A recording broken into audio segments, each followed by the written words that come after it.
Hello दोस्तों, यदि आप हमारे चैनल से नए जुड़े हैं तो हमारे चैनल एवी लाइव को सब्सक्राइब जरूर करें और अपने दोस्तों में शेयर करें।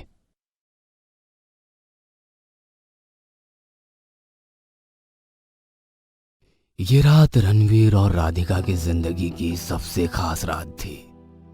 राधिका घूंघट ओढ़े सेज पर बैठी हुई थी। कमरे में चारों तरफ दिए की रोशनी और फूलों की खुशबू फैली हुई थी। रणवीर उसके करीब गया और धीरे से उसका घूंघट उठाया। राधिका ने नजरें नीचे कर रखी थी। यह देख रणवीर ने उसका चेहरा अपने हाथों में थामा और राधिका ने अपनी नजरें उससे मिलाई। उसकी खूबसूरत मुस्कान देखकर रणवीर के दिल पर मानो 1000 छुरियां एक साथ चल गई थी। वह मुस्कुराया और अपना चेहरा धीरे से उसके करीब ले गया। राधिका ने अपनी आंखें बंद की और दोनों के होठ एक दूसरे को छू गए। उसके बाद रणवीर ने उसके गले पर प्यार से अपना हाथ रखा और उसको लिटा दिया। फिर धीरे से उसके करीब लेटकर उसको प्यार करने लगा और इसी तरह उनका खूबसूरत लम्हा शुरू हुआ। उसी रात तकरीबन 3 बजे गौरव अपने कमरे में झुंझलाया सा बैठा हुआ था। कैसा भाई है साला, छोटे भाई की एक बार शादी नहीं हुई और ये दूसरी भी कर लाया, और लड़की भी क्या मस्त मिली है इसको। गौरव की आंखों में राधिका की तस्वीर घूम रही थी और वो ना चाहकर भी उसी के बारे में सोचे जा रहा था। काश काश राधिका मुझे मिल जाती। वो अभी इसी सोच में डूबा हुआ था कि किसी ने दरवाजे पर नॉक किया। इस समय कौन मरने आ गया यार। कहते हुए उसने घड़ी की तरफ देखा और फिर उठकर दरवाजा खोला। सामने राधिका अपने वही दुल्हन वाले जोड़े में उसके सामने खड़ी थी, लेकिन उसका दुपट्टा इस टाइम उसके सर पर नहीं था। तुम यहाँ? गौरव ने इतना ही कहा था कि राधिका ने उसके होठों पर अपना हाथ रख दिया और फिर अंदर आकर दरवाजा बंद कर दिया। आप यहाँ क्या कर रही हो? सुनकर राधिका मुस्कुराई और बोली, मैंने सब सुन लिया है कि तुम क्या कह रहे थे। काश राधिका मुझे मिल जाती। हाँ, सुनकर गौरव डर सा गया और बोला, वो तो मैं बस।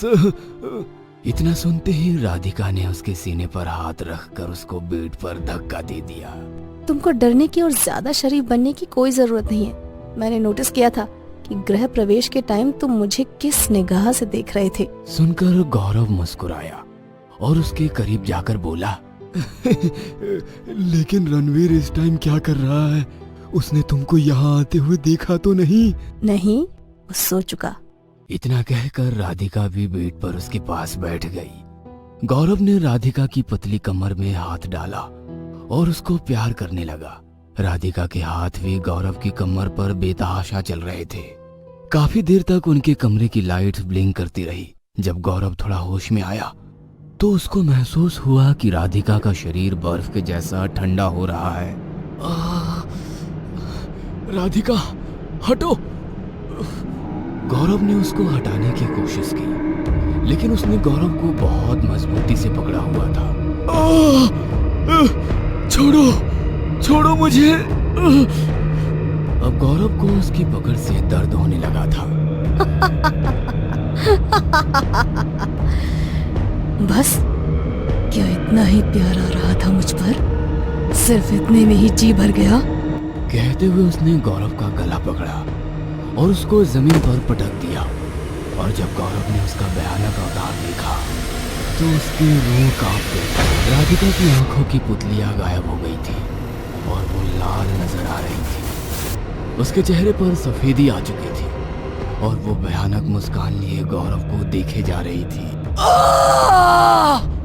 गौरव बहुत जोरों से चिल्लाया और भागकर दरवाजे की तरफ भागा, लेकिन वो दरवाजा बंद था।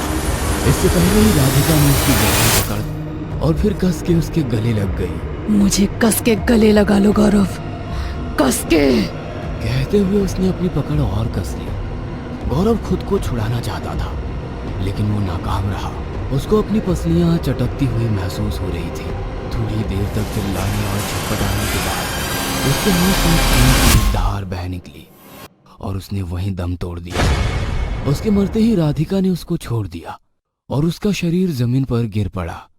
सुबह जब रणवीर उठा तो उसने देखा कि गौरव घर पर कहीं नहीं है, लेकिन उसको इस बात से कोई परेशानी नहीं हुई क्योंकि गौरव अक्सर अपने मूड के हिसाब से कहीं कहीं दिनों के लिए घर से बिना बताए गायब हो जाया करता था। दोपहर के टाइम किसी ने घर के दरवाजे पर नॉक किया। रणवीर ने जाकर दरवाजा खोला तो सामने गांव के सरपंच का बेटा प्रताप खड़ा हुआ था। अरे प्रताप भैया, आइए आइए, कहते हुए रणवीर ने उसको अंदर बुलाया और फिर दोनों हॉल में बैठकर बातें करने लगे। रणवीर उससे बात तो कर रहा था, लेकिन उसके चेहरे पर एक अजीब तरह की घबराहट सी नजर आ रही थी। राधिका सर पर साड़ी का पल्लू रखे हुए दोनों के लिए पानी लेकर आई। प्रताप उसको ऊपर से नीचे तक ललचाई नजरों से देखने लगा। जब राधिका ने उसको पानी दिया तो उसकी प्रताप से नजरें मिली तो वो भी हल्के से मुस्कुरा दी। ओहो, तो ये है नई दुल्हन?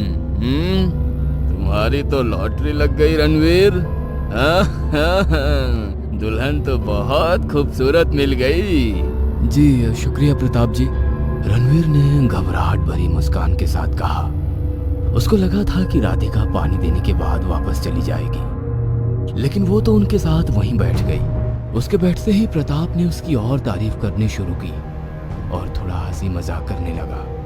राधिका भी उसके साथ किसी नई नवेली दुल्हन के जैसा शर्मिला रिएक्ट नहीं कर रही थी, बल्कि अच्छे से बातें कर रही थी। यह देखकर पता नहीं क्यों रणवीर के चेहरे पर काफी परेशानी नजर आ रही थी। रणवीर, मैं आया तो यहाँ अपने पैसे मांगने के लिए था, लेकिन नई बहू को देखकर भूल गया। और तो बताओ, मेरे पैसे कब तक आ जाएंगे? बहुत जल्द ही, अभी शादी में थोड़ा खर्चा हो गया, फिर भी मैं जल्दी करके इंतजाम कर दूंगा। सुनकर प्रताप ने रहस्यमयी तरीके से कहा, उम्मीद है तुम जल्दी इंतजाम कर दोगे, जैसे कि पिछली बार किया था। हाँ? यह सुनकर रणवीर के चेहरे का रंग मोड़ सा गया, लेकिन वो कुछ नहीं बोला। उसके बाद वो प्रताप को दरवाजे तक छोड़ने गया। उसी रात 1 बजे। मालिक, कोई औरत आपसे मिलना चाहती है, उसको क्या बोलूं? एक औरत? ठीक है, भेजो उसको। उसका नौकर सुनकर बाहर चला गया और प्रताप टकटकी लगाकर दरवाजे की तरफ देखने लगा। ये देखकर उसकी आंखों में चमक सी आ गई कि एक पतली कमर वाली जवान लड़की चेहरे पर साड़ी का पल्लू ओढ़े उसके पास आ रही है। अंदर आते ही उसने दरवाजा बंद कर दिया और अचानक से अपने चेहरे से पल्लू हटा दिया, जिसको देखकर प्रताप के दिल पर छुरियां ही चल गई कि साड़ी में राधिका का चमकता गोरा हुआ बदन किसी भी मर्द को पागल कर सकता था। अरे राधिका है तुम? प्रताप ने मुस्कुराते हुए कहा। राधिका भी मुस्कुरा दी और फिर अचानक से उसके करीब जाकर उसके गले लग गई। प्रताप के हाथ भी राधिका की कमर पर बेतहाशा चलने लगे और गले लगे लगे ही दोनों बेड पर गिर पड़े। अब राधिका और प्रताप के चेहरे के बीच थोड़ा सा ही फासला था। अपनी आंखें बंद कीजिए, राधिका ने कहा और प्रताप ने मुस्कुराते हुए अपनी आंखें बंद कर ली। वह धीरे धीरे अपने होठ उसके होठों के करीब ले जाने लगी।